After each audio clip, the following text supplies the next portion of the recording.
Hello പ്രിയപ്പെട്ടവരെ, വെൽക്കം ബാക്ക് ടു എജ്മി. തേർഡ് സെമ്മിൻ്റെ ഇൻഫോമാറ്റിക്സ് എന്ന് പറയുന്ന പേപ്പർ എജ്മിയിൽ ഏറ്റവും ബെസ്റ്റ് ക്ലാസ്സാണ് നമ്മൾ കൊടുത്തിട്ടുള്ളത്. വെല്ലൂരിൽ VITയിൽ PhD ചെയ്യുന്ന കമ്പ്യൂട്ടർ സയൻസിലെ പ്രൊഫസറായിരുന്ന നജീബുള്ള സാറിൻ്റെ ക്ലാസ്സാണ്. അടിപൊളി ക്ലാസ്സുകൾ, മലയാളം നോട്ടുണ്ട്, ഇംഗ്ലീഷ് നോട്ടുണ്ട്. പർച്ചേസ് ചെയ്തോ ഒരു രക്ഷയില്ല. ഓക്കെ, നിങ്ങൾ ആ പേപ്പർ പർച്ചേസ് ചെയ്തോ ചെറിയൊരു എമൗണ്ടിൽ നിങ്ങൾക്ക് എജ്മിയിൽ കിട്ടും.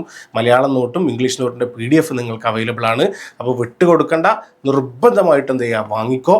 ഏതാനും ചില ക്വസ്റ്റ്യൻസ് ഞാനിവിടെ ഡിസ്കസ് ചെയ്യുന്നുണ്ട്, എൻ്റെ കൂടെ കൂടിക്കോ. നമുക്ക് അടിപൊളിയാക്കിയിട്ട് എന്താണ് ഈ പേപ്പറിൽ നല്ല മാർക്ക് വാങ്ങണം. റെഡി അല്ലേ? സെറ്റ് അല്ലേ? എജ്മിയിലേക്ക് വൺസ് അഗെയിൻ സ്വാഗതം. What is the primary purpose of INFLIBNET? ഇൻഫ്ലിബ്നെറ്റിൻ്റെ പ്രൈമറി പർപ്പസ് എന്താണെന്നുള്ളതാണ് ചോദ്യം. എന്താണ് വാട്ട് ഈസ് ആൻസർ?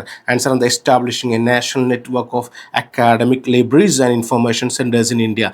ഇന്ത്യയിൽ എന്ത് ചെയ്യുക, ലൈബ്രറികളും കാര്യങ്ങളൊക്കെ എസ്റ്റാബ്ലിഷ് ചെയ്യലാണ് എന്ത് ചെയ്യുന്നത് ഇതിൻ്റെ ഏറ്റവും മർമ്മപ്രധാനമായ ലക്ഷ്യം അല്ലേ. ഇൻഫ്ലിബ്നെറ്റിൻ്റെ എക്സ്പാൻഷൻ എന്താ? ഇൻഫർമേഷൻ ആൻഡ് ലൈബ്രറി നെറ്റ്വർക്ക് എന്നാണ് ഇൻഫ്ലിബ്നെറ്റിൻ്റെ എക്സ്പാൻഷൻ. ക്വസ്റ്റ്യൻ നമ്പർ 2 എന്ന് പറയുന്നത്. മൂന്നാമത്തെ ചോദ്യത്തിലേക്ക് പോകാം. Which repository hostess electronic thesis and ഡിസർട്ടേഷൻസ് from Indian university? നമ്മുടെ ഡെസേർട്ടേഷൻ കാര്യങ്ങളൊക്കെ അഥവാ PhD ഒക്കെ ചെയ്യുന്ന ആളുകളുടെ അവർ ഒരുപാട് എഴുതാനുണ്ടാവും, പുതിയ കണ്ടുപിടുത്തങ്ങളുണ്ടാവും. ആ കണ്ടുപിടുത്തങ്ങളൊക്കെ എവിടെയാണ് നമ്മൾ സൂക്ഷിച്ചു വെക്കുന്നത്, അല്ലെങ്കിൽ എവിടെയാണത് ഡിജിറ്റലായിട്ട് സേവ് ചെയ്ത് വെക്കുന്നത്? ശോധ് ഗാന എന്നാണ് അല്ലേ, ശോധ് ഗാന അല്ലേ, ശോധ് ഗംഗ എന്ന് പറയും. ശോധ് ഗംഗയിലാണ് അത് കറക്റ്റ് വെക്കുന്നത്. ഓക്കെ, ശോധ് ഗാന അല്ലെങ്കിൽ ശോധ് ഗംഗ എന്ന രീതിയിൽ നമുക്ക് പറയാം. ശോധ് ഗാന എന്ന് ഓർത്ത് വെച്ചാൽ മതി. ഓക്കെ, അവിടെയാണ് സൂക്ഷിക്കുന്നത്. What software does Shodh Ganga use for? It is digital repository. അതിൻ്റെ ഉള്ളിൽ ഡിജിറ്റലായിട്ട് സൂക്ഷിച്ചു വെക്കുന്ന ആ റെപ്പോസിറ്ററിയുടെ ഇതിൻ്റെ പേരെന്താ, ആ ഡിവൈസിൻ്റെ പേരെന്താ? DSpace എന്നാണ് പറയുക. അപ്പം ശോധ് ഗംഗയിലെ DSpace ഉപയോഗിക്കുന്നത് എന്തിനു വേണ്ടിയാണ് അത് ഉപയോഗിക്കുന്നത്? നമ്മുടെ എന്താ പറയുക, ഡെസേർട്ടേഷനൊക്കെ സൂക്ഷിച്ചു വെക്കാൻ വേണ്ടിയാണ് ഉപയോഗിക്കുന്നത്. ഓക്കെ, അടുത്തൊരു ചോദ്യത്തിലേക്ക് അടുക്കാം.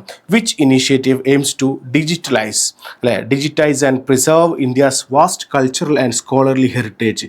ഏതാണ് ഇന്ത്യയിലെ കൾച്ചറും അതുപോലെ തന്നെ പണ്ഡിതന്മാരുടെ അഥവാ ചരിത്ര പണ്ഡിതന്മാരുണ്ടാവും, ജോഗ്രഫി പണ്ഡിതന്മാർ, എല്ലാ പണ്ഡിതന്മാരുടെയും പിന്നെ അവർ കൊണ്ടുവന്ന കണ്ടുപിടിച്ച കുറേ കാര്യങ്ങൾ അതെല്ലാം കോംപ്രിഹെൻസീവായിട്ട് സൂക്ഷിച്ചു വെക്കാൻ വേണ്ടി ഉപയോഗിക്കുന്ന സംവിധാനത്തിൻ്റെ പേരെന്താണ്? NDLI അഥവാ national digital library of India എന്നാണ് അതിന് പറയുക. National digital library of India. അപ്പോൾ ഇൻഫ്ലിബ്നെറ്റും ഇതും അങ്ങോട്ടും മാറരുത്, അതുപോലെ തന്നെ ശോധ് ഗാന അല്ലെങ്കിൽ ശോധ് ഗംഗ് ഇതും ഇങ്ങോട്ട് മാറരുത്.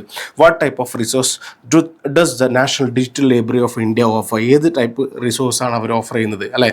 അക്കാഡമിക് റിസോഴ്സാണ്. അതിൽ എന്തൊക്കെ വരെ? ടെക്സ്റ്റ് ബുക്ക് ഉണ്ട്, ആർട്ടിക്കിൾസ് ഉണ്ട്, ഓഡിയോ വിഷ്വൽ മെറ്റീരിയൽസ് ഉണ്ട്. ഇതൊക്കെ ഉണ്ട് കേട്ടോ. എക്സാമിന് ചോദിക്കും, വൺ വേർഡ് ആയിട്ടും അല്ലാതൊക്കെ ചോദിക്കും. എന്താണ് ഇതുകൊണ്ട് അർത്ഥമാക്കുന്നതെന്ന് കൃത്യമായിട്ട് ചോദിക്കും. ഓക്കെ, അപ്പോൾ അടിപൊളിയായിട്ടുള്ള നോട്ട് നിങ്ങൾക്ക് അവൈലബിൾ ആണ്, മിസ് ചെയ്യരുത്.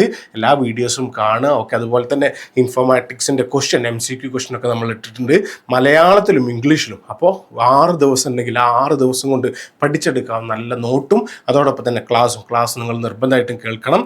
ഓക്കെ, അപ്പോൾ ഞാൻ എന്ത് ചെയ്യാം, നമ്പർ താഴെ കൊടുക്കാം, അതിൽ കോൺടാക്ട് ചെയ്ത് കഴിഞ്ഞാൽ നിങ്ങൾക്ക് എന്ത് ചെയ്യാം, ഈസി ആയിട്ട് എജ്മിയോടൊപ്പം ജോയിൻ ചെയ്യാം. Okay, C all, bye bye.